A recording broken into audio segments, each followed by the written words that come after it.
Coucou tout le monde, bienvenue sur notre chaîne YouTube. Viens chez moi, écoutez, prête l'oreille. Je suis Vaya Priya et je suis très heureuse de pouvoir vous retrouver pour une nouvelle semaine, une nouvelle étude, une nouvelle vidéo dans notre programme Viens chez moi du Nouveau Testament. Et cette semaine, nous découvrons les chapitres 16 à 21 du livre des Actes. Chers frères et sœurs, si vous avez la responsabilité d'enseigner nos jeunes concernant le travail missionnaire, ou d'enseigner les membres sur l'importance de cette œuvre, vous ne pouvez pas trouver mieux que ces chapitres au travers des expériences de l'apôtre Paul dans le travail missionnaire. Le Seigneur nous a appelés à annoncer la bonne nouvelle. Les dernières paroles du Seigneur à ses apôtres comprenaient le commandement « Allez, faites de toutes les nations des disciples, les baptisant au nom du Père, du Fils et du Saint-Esprit, et enseignez-leur à observer tout ce que je vous ai prescrit. » Les apôtres n'ont pas atteint toutes les nations, mais dans Actes chapitre 16 à 21, ces chapitres nous montrent bien que Paul et ses compagnons font des progrès remarquables pour établir l'Église. Ils ont enseigné, baptisé et conféré le don du Saint-Esprit. Ils ont accompli des miracles, ramenant même un homme à la vie, et ont prédit la grande apostasie dans le chapitre 20 de Actes. L'œuvre qu'ils ont commencée se poursuit avec des apôtres vivants aujourd'hui, ainsi que des disciples dévoués tels que vous et moi, qui aidons à accomplir la tâche confiée par le Sauveur par des moyens que Paul n'aurait jamais pu imaginer. Peut-être connaissez-vous des personnes qui ne connaissent pas leur Père céleste ou son évangile. Vous avez peut-être senti au-dedans de vous votre esprit s'irriter pour leur parler de ce que vous savez à son sujet. Chers frères et sœurs, si nous suivons l'exemple d'humilité et de hardiesse de Paul pour prêcher l'Évangile, il se peut que nous trouvions quelqu'un dont le Seigneur a ouvert le cœur. C'est donc ce que nous allons découvrir tout au long de notre semaine, dans notre étude de cette semaine des chapitres 16 à 21 du livre des Actes. En tant que membres de l'Église du Christ, nous avons reçu le délicieux don de la vérité. Tout comme le fruit de l'arbre de vie que Léhi a vu, c'est la chose la plus douce, la plus pure et la plus désirable et la plus joyeuse pour l'âme. Avec quelque chose d'aussi bon, nous devrions le partager. Ce serait même presque impoli de ne pas le faire. Alors, chers frères et sœurs, nous allons découvrir aujourd'hui l'œuvre missionnaire selon l'apôtre Paul. Qu'est-ce que vous aimez faire après avoir regardé un bon film ou avoir lu un bon livre ou mangé dans un bon restaurant? Je peux presque garantir que quelqu'un me dira qu'il veut généralement en parler à d'autres personnes. Et on le voit beaucoup sur les réseaux sociaux où beaucoup partagent les bons restaurants qu'ils ont fait, les bonnes choses qu'ils ont vues, les bonnes occasions qu'ils ont eues dans le commerce. J'aimerais partager l'histoire, je dirais, d'un missionnaire qui, le premier jour sur le terrain de la mission, était avec son compagnon. Et tous les deux faisaient du porte-à-porte. Ils ont fait les deux premières portes. Et ensuite, le compagnon s'est tourné vers ce missionnaire et lui a dit, « Ok, Elder, maintenant c'est ton tour. La prochaine maison, c'est toi qui parleras. » Ce missionnaire était vraiment nerveux et il se souvient être allé jusqu'à la porte avec les paumes moites, son cœur battant la chamade. Et après avoir frappé à la porte, une femme est venue à la porte et a commencé à insulter les missionnaires. Elle était bouleversée et elle leur a demandé de la laisser tranquille et de ne jamais revenir. Qu'est-ce que cet elder a fait? Il s'est éloigné de la porte et il lui a dit, « Nous sommes vraiment désolés de vous avoir dérangé. Nous ne reviendrons plus. Excusez-nous, nous sommes désolés. » Les deux elders se sont éloignés de la maison. Après un peu de distance, Le compagnon s'est tourné vers ce missionnaire et lui a dit, frère, ne refais plus jamais ça. L'elder ne comprenait pas, il lui demande, mais qu'est-ce que j'ai fait? Et il lui dit, ne t'excuse jamais d'avoir essayé de partager l'évangile avec les gens. Nous pouvons être polis, nous ne sommes pas insistants, nous sommes respectueux, mais nous ne nous excusons jamais. Tout ce que nous faisons, c'est essayer d'apporter la bonté, la vérité de l'évangile dans leur vie, et il n'y a aucune raison d'en être désolé. Chers frères et sœurs, cette expérience a été une leçon puissante pour cet elder. Cela lui a permis de réaliser à quel point il était reconnaissant d'avoir la connaissance de l'évangile rétabli. Nous avons le fruit étonnant de l'évangile entre nos mains et nous pouvons donc être confiants et bienveillants dans nos efforts pour partager le don étonnant de l'évangile avec les autres. Bien sûr que ce ne sera pas facile, mais c'est possible. S'il y avait quelqu'un qui comprenait vraiment les délices de l'évangile et le désir de le partager, eh bien c'était l'apôtre Paul. Il est l'un des meilleurs exemples dans la Bible, le Nouveau Testament, de la façon d'être un grand missionnaire.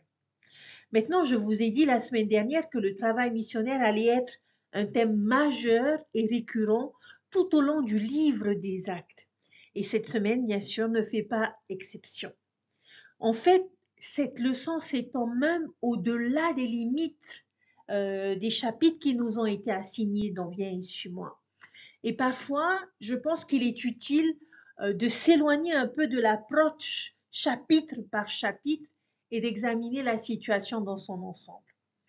Donc cette semaine, si vous me le permettez, j'aimerais me concentrer sur l'exemple de Paul en tant que témoin du Christ. Paul, dans ces chapitres et dans les suivants, va répondre à 4 questions clés sur le partage de l'Évangile. Il va nous montrer qui, quand, comment et où. Avec qui devons-nous partager l'Évangile? Quand devrions-nous partager l'Évangile? Comment devrions-nous partager l'Évangile? Et où devrions-nous partager l'Évangile? C'est ce que nous allons essayer de découvrir aujourd'hui dans notre étude et je ne me consacrerai que sur ces 4 questions aujourd'hui dans cette première vidéo. Alors, première question. On va commencer par répondre à la question qui? Avec qui Paul partage-t-il l'Évangile? Et je vous invite, lorsque vous lirez vos chapitres, à trouver les réponses à ces 4 questions. Dans le chapitre 14, on nous parle d'un infirme et d'un boiteux. Dans le chapitre 16, c'est une certaine demoiselle ou une jeune femme. Au chapitre 17, ce sont des femmes et des hommes. Au chapitre 20, c'est un jeune homme et aussi des juifs et des grecs. Au chapitre 21, c'est un vieux disciple, les gentils et le peuple. Si on regarde un peu plus loin, dans le chapitre 23, on voit un conseil avec un Sanhédrin, le gouverneur, un César lui-même et le roi. Maintenant, ce n'est pas une liste complète de toutes les personnes à qui Paul partage l'évangile dans ces chapitres. Mais cela nous donne une bonne idée de son approche pour décider avec qui partager. Comment répondriez-vous à cette question maintenant, en fonction de ce que nous venons de voir?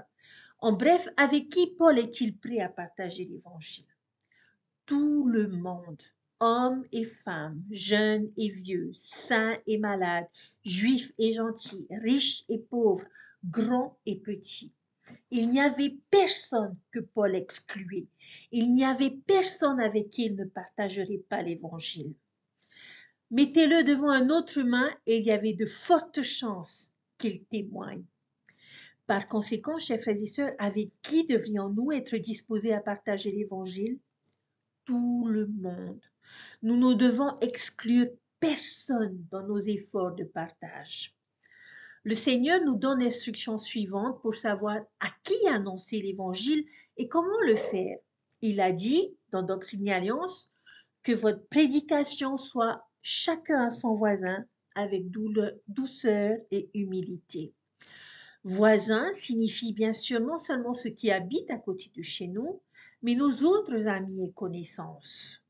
Lorsqu'on lui a demandé qui est mon prochain, le Sauveur a parlé d'un Samaritain qui avait reconnu son prochain sur la route de Jéricho. Vous vous rappelez de cette histoire dans Luc chapitre 10? Nos voisins sont aussi ceux que nous rencontrons dans nos déplacements quotidiens. Nous devons prier comme Alma l'a fait jadis pour que le Seigneur nous donne le pouvoir et la sagesse nécessaires pour lui amener nos voisins. Nous devons prier également, chers frères et sœurs, pour le bien-être de leur âme. Maintenant, notre deuxième question. Quand? Quand devrions-nous partager l'Évangile? Selon Paul, quand Paul partage-t-il l'Évangile? Au verset 17, nous découvrons tous les jours. Chapitre 20, minuit, en toute saison.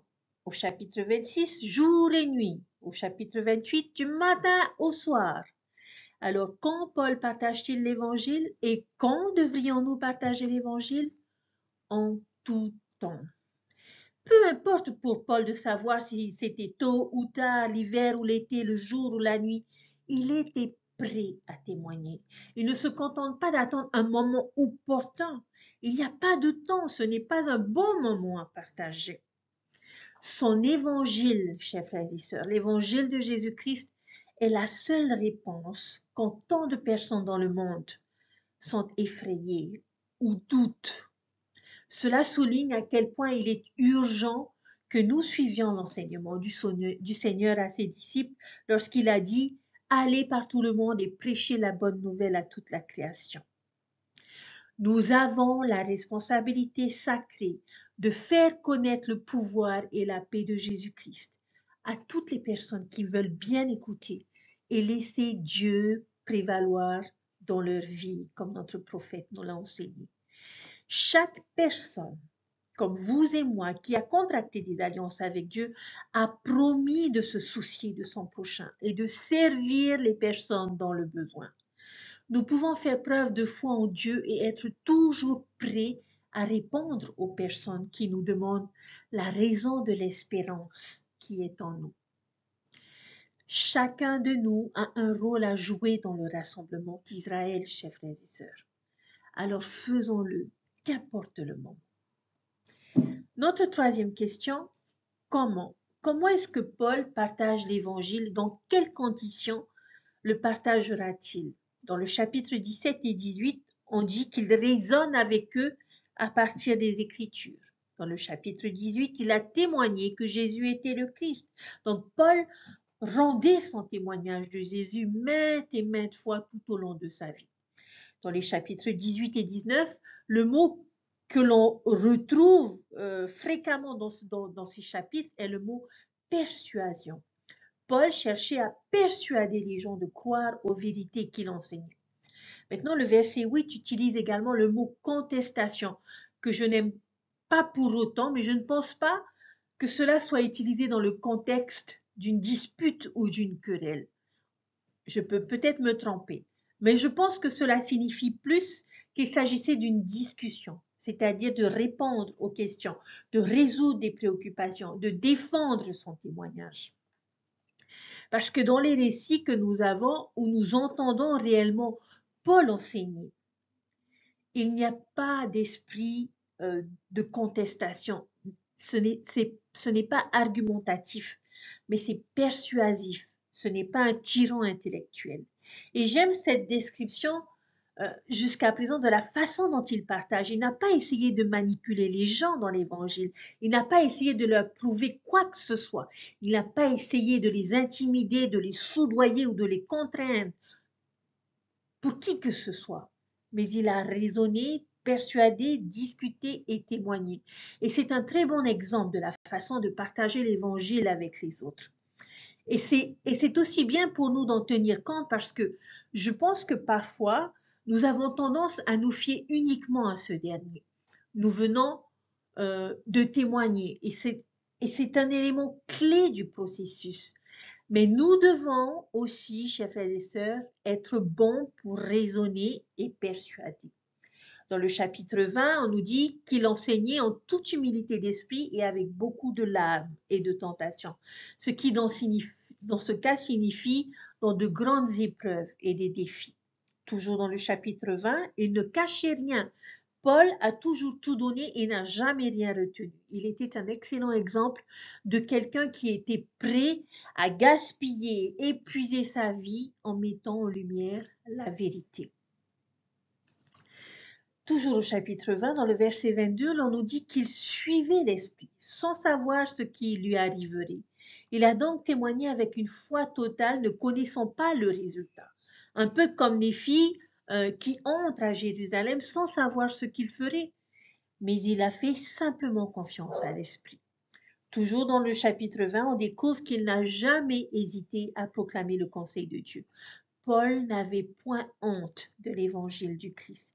Il n'a pas retenu des choses difficiles à enseigner ou dont la pensée pourrait être moquée ou difficile à accepter. Parfois, nous pouvons vouloir retenir certains enseignements parce qu'ils ne sont pas politiquement corrects ou qu'ils sont difficiles à aborder. Mais Paul, lui, a toujours enseigné la vérité, toute la vérité et rien que la vérité. Le verset 31 du chapitre 20 nous dit qu'il les a avertis avec des larmes. J'aime beaucoup cette expression et je m'identifie un peu. Lorsque nous donnons des avertissements, nous le faisons avec une émotion différente. Nous avertissons avec sévérité ou colère ou sérieux ou en haussant la voix. Mais Paul, lui, avertissait avec des larmes. Et cela nous montre que la motivation de ces avertissements a toujours été l'amour et le souci de ceux qui l'avertissaient. Et puis finalement, je vais tricher un petit peu en allant dans 2 Corinthiens chapitre 11, les versets 24 à 27, qui décrit parfaitement les conditions dans lesquelles Paul était disposé à témoigner. Verset 24, des Juifs, j'ai reçu 5 fois 40 coups moins 1. 3 fois j'ai été battu de verge. 1 fois j'ai été lapidé. 3 fois j'ai fait naufrage. 1 nuit et 1 jour j'ai été dans l'abîme. Dans les voyages souvent, dans les périls des eaux, dans les périls des brigands, dans les périls de mes compatriotes, dans les périls des païens, dans les périls de la ville, dans les périls du désert, dans les périls de la mer, dans les périls parmi de faux frères, dans la lassitude et la douleur, dans les veilles fréquentes, dans la faim et la soif, dans les jeûnes fréquents, dans le froid et la nudité. Comment est-ce que Paul partage-t-il l'évangile? Dans quelles circonstances? En toutes choses, en toutes circonstances, d'une manière aimante, humble, persuasive et inspirée par l'Esprit. De la même manière dont nous devrions nous efforcer de partager l'Évangile. Vous vous demandez peut-être comment puis-je être un missionnaire sans plaque et partager cet Évangile? Ou encore, peut-être que vous vous dites, les missionnaires à plein temps sont mis à part pour cette œuvre. Comment pourrions-nous apporter notre aide? Bien souvent, nous attendons que nos vies soient calmes et tranquilles pour le faire. Frères et sœurs, c'est beaucoup plus simple que cela de partager l'Évangile. Par bonheur, le grand appel du Sauveur peut être accompli par l'intermédiaire de principes simples et faciles à comprendre qui nous ont été enseignés depuis notre enfance et qui nous ont été rappelés récemment. Ces principes que sont aimer, faire connaître et inviter.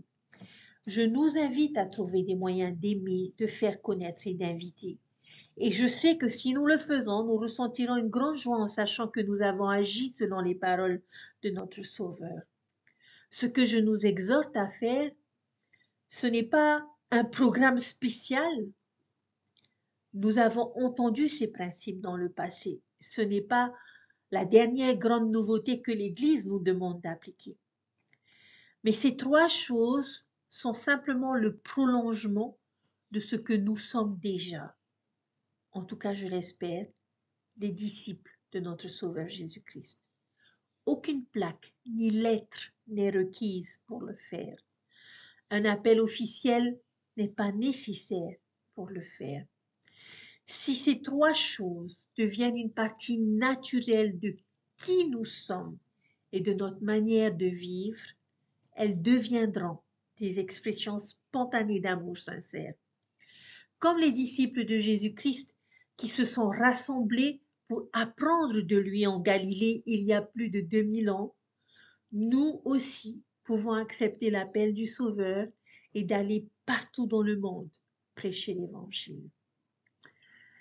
En aimant, en faisant connaître et en invitant, chacun de nous, nous prenons part à l'œuvre grande et merveilleuse qui prépare la terre au retour de notre Sauveur Jésus-Christ.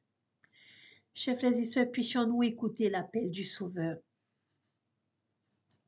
et nous efforcer d'y répondre de la meilleure des façons, en prenant exemple sur l'apôtre Paul de cette semaine.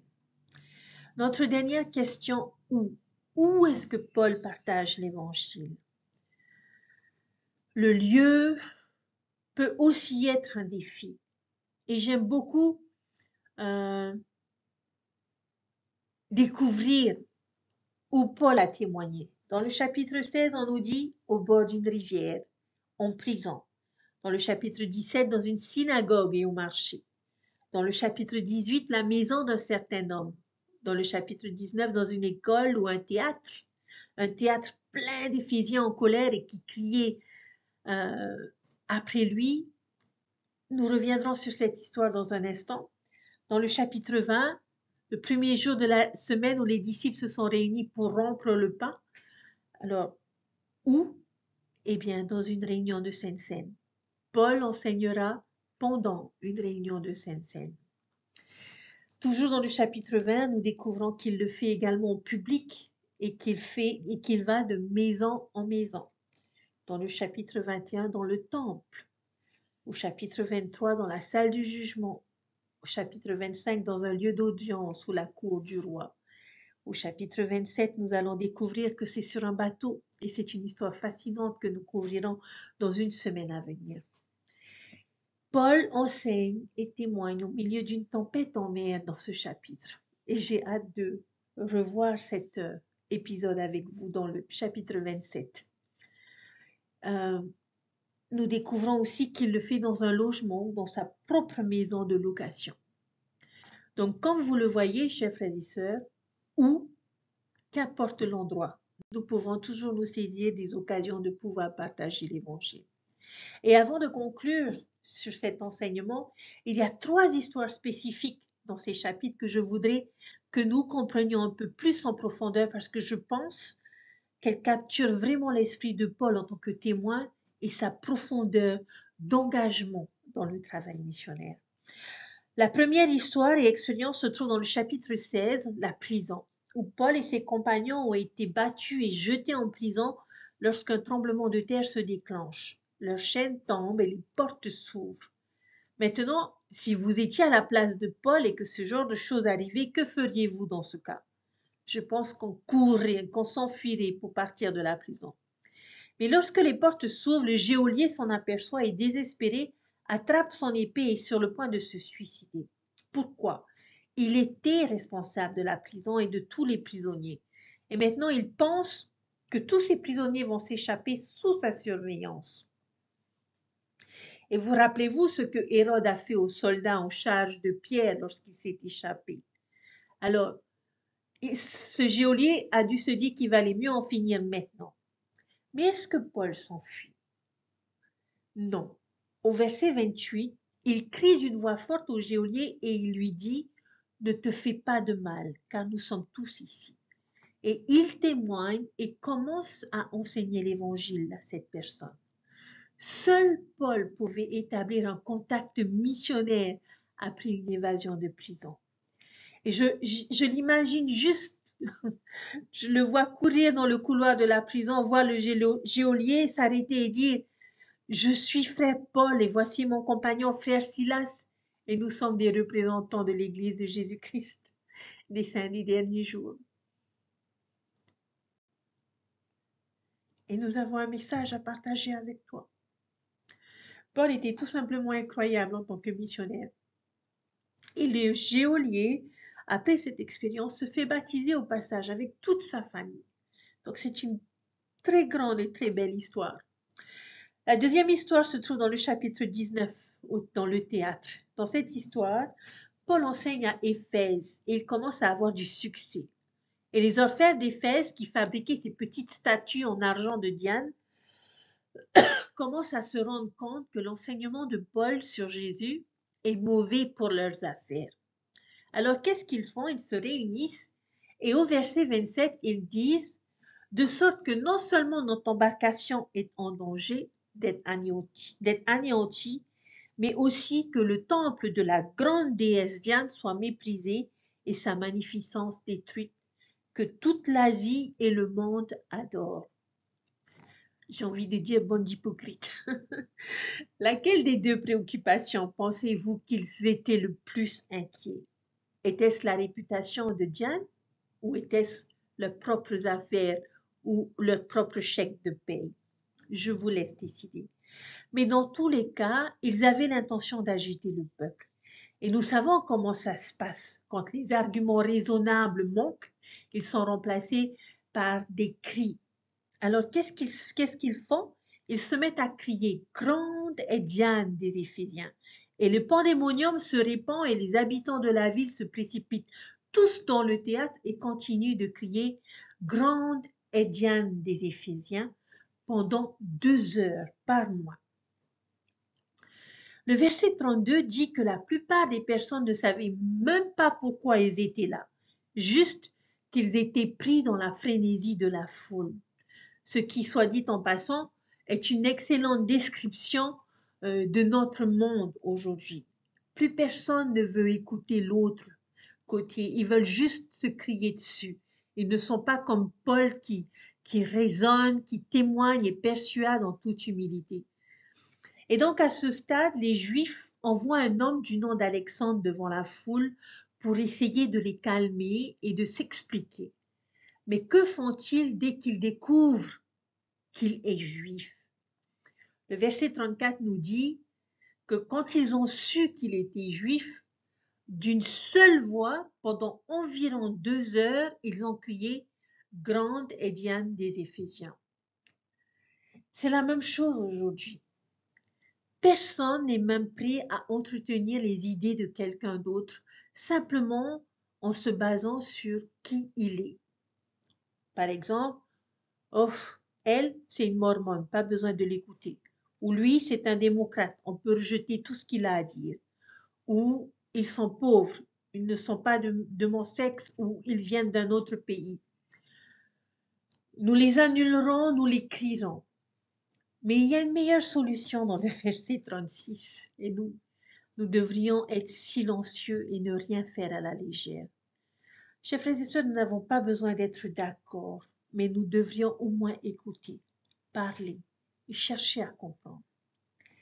Et alors que ce théâtre géant plein d'Éphésiens en colère retentit de ce cri, que veut faire Paul?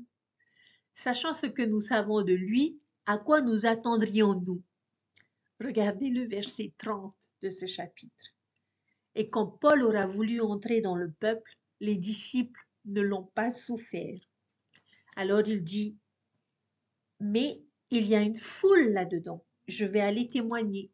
Et il est sur le point de se précipiter et ses compagnons doivent le ramener à l'intérieur et ils se disent, mais Paul, tu es fou, tu vas te faire déchiqueter là-dedans. Et je peux juste l'imaginer le voir protester et dire, mais il y a un public là-dedans et je veux partager l'évangile avec ces personnes. Incroyable, n'est-ce pas? Le dernier récit se trouve au temple dans le chapitre 21. Paul témoigne dans le temple. Dans cette histoire, Paul part pour Jérusalem et tout le monde sait que c'est dangereux pour lui.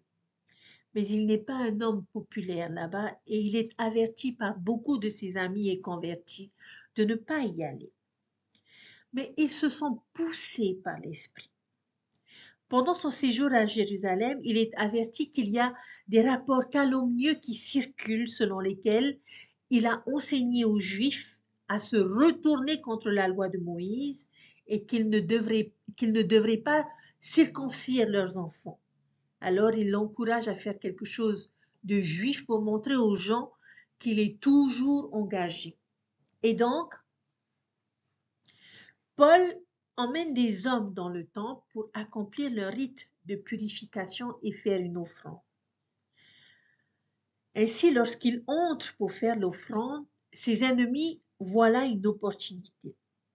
Il est dit au verset 28 qu'en criant « Homme d'Israël au secours », c'est l'homme qui partout enseigne à tous les hommes contre le peuple la loi et ce lieu.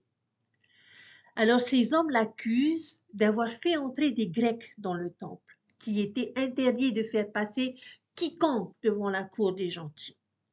C'était le lieu le plus saint du judaïsme et un lieu réservé aux Juifs. Maintenant, ce n'est pas vrai. Il n'a pas amené des gentils, mais ils savent que Paul a l'habitude de traîner avec des gentils.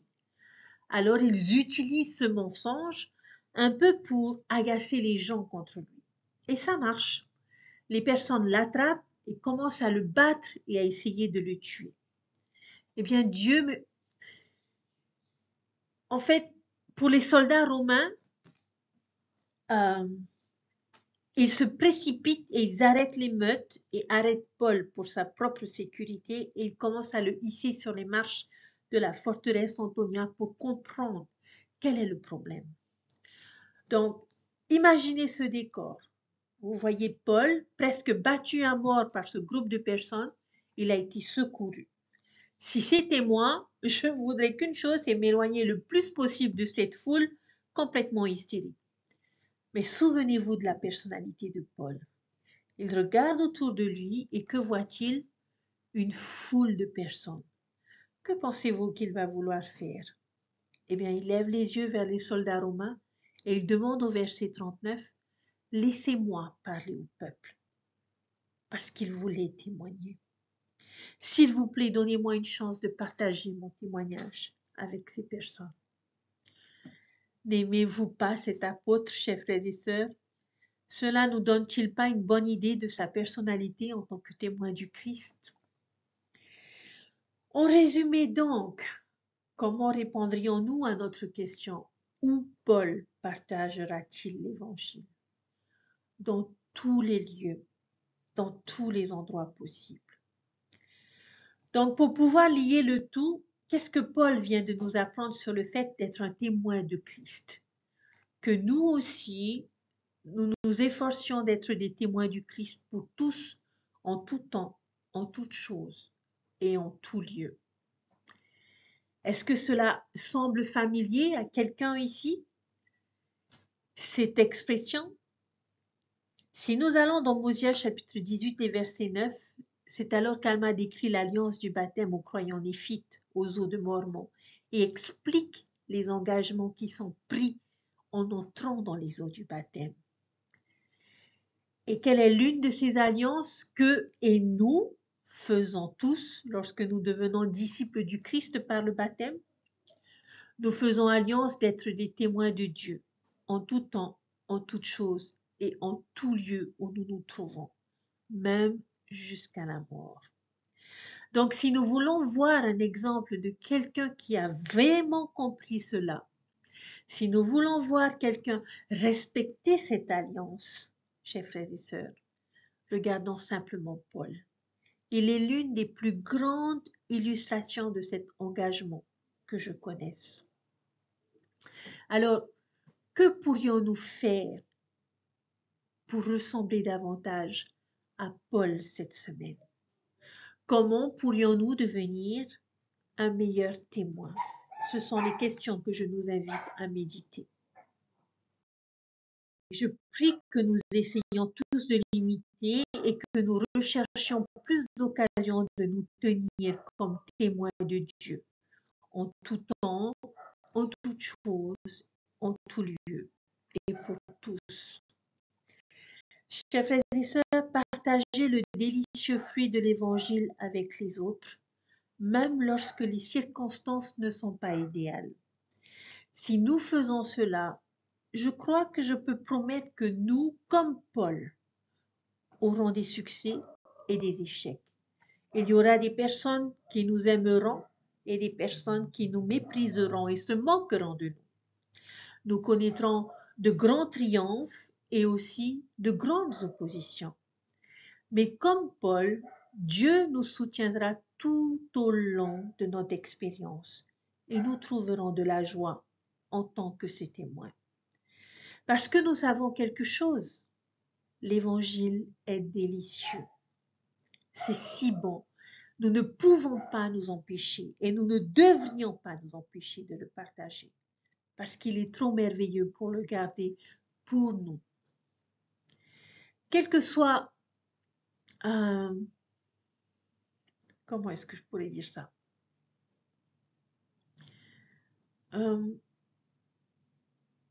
Nous avons tous, comme Paul, la responsabilité de partager cet évangile que nous avons la bénédiction d'avoir dans notre vie. Notre prophète a lancé l'exhortation suivante où il a dit « Chers amis, vous êtes tous essentiels pour le Seigneur. Il vous a gardés en réserve jusqu'à présent pour contribuer à rassembler Israël. Votre décision de faire une mission, qu'elle soit de prosélytisme ou de service, sera une bénédiction pour vous et pour beaucoup d'autres. Nous invitons également les couples d'âge mûr à servir lorsque la situation le permet. Leurs efforts sont tout simplement irremplaçables. Tous les missionnaires enseignent et témoignent du Sauveur. Les ténèbres spirituelles du monde rendent la lumière de Jésus-Christ plus nécessaire que jamais.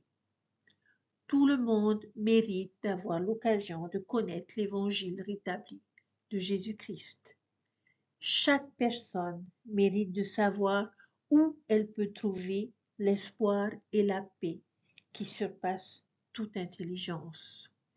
Fin de citation. Chers frères et sœurs, je nous invite à devenir une vaste armée remplie d'enthousiasme pour cette œuvre et animée du désir irrépressible d'aider les missionnaires dans la responsabilité énorme qu'ils ont de porter l'Évangile à toute nation, famille, langue et peuple. Permettez-moi de partager quelques conseils pour nous aider dans cette œuvre merveilleuse. Avant toute chose, nous pouvons vivre l'Évangile. À coup sûr, il n'y a pas de message missionnaire plus puissant pour le monde que l'exemple d'une vie de saint des derniers jours. Une vie faite d'amour et de bonheur.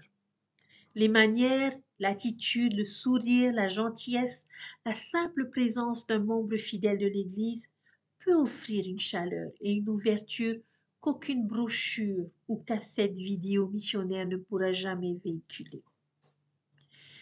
Les personnes ne se joignent pas à l'Église à cause de ce qu'ils savent.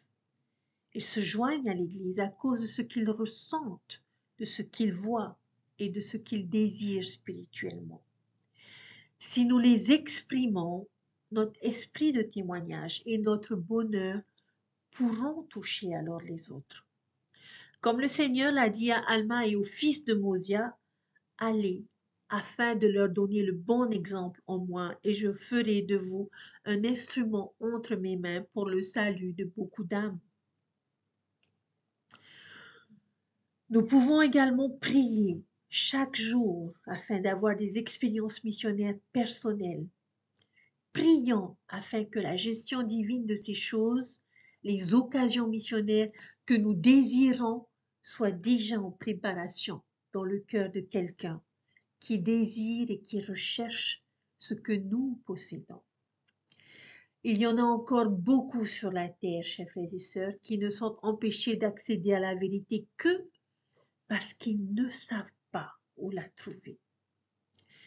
Prions pour qu'ils nous trouvent et soyons vigilants, car très nombreux sont ceux qui, dans notre entourage, ressentent la disette dans la vie, pas une disette de pain ni une soif d'eau, mais d'entendre les paroles de l'Éternel. Comme tous les prophètes et apôtres, Le prophète Joseph Smith a compris la signification profonde de la requête de Jean lorsqu'il a dit, après tout ce qui a été dit, le devoir le plus grand et le plus important est de prêcher l'évangile. Je témoigne, chers frères et sœurs, de cet évangile, de Jésus-Christ qui l'a personnifié. Je témoigne que les âmes ont une grande valeur aux yeux de Dieu et que sauver des âmes par l'intermédiaire de l'expiation de son Fils bien-aimé est au cœur même de son œuvre et de sa gloire. En accomplissant cette œuvre, chers frères et sœurs, je témoigne avec le prophète Jérémie que notre déclaration missionnaire à l'Israël moderne sera finalement un miracle plus grand que la traversée de la mer Rouge par l'ancien Israël. Puissions-nous faire part du miracle de ce message avec courage et enthousiasme, comme notre prophète nous l'a enseigné et nous a invités. Partageons cet évangile et participons à la plus grande œuvre qui puisse exister sur cette terre qu'est le rassemblement d'Israël. Au nom de Jésus-Christ. Amen. Je vous souhaite une bonne semaine, chers frères et sœurs. Méditez sur ces enseignements, sur ces expériences, sur cet exemple de l'apôtre Paul dans le travail missionnaire. Et puissions-nous, en tant que parents, l'enseigner à nos enfants de manière à pouvoir les préparer à être, plus à devenir, chers frères et sœurs, mais à être des missionnaires puissants pour préparer la venue de notre Sauveur Jésus-Christ et pour aider le Seigneur dans le rassemblement de ses enfants. Prenez soin de vous, je vous souhaite une excellente semaine et je vous dis à très bientôt. Bye.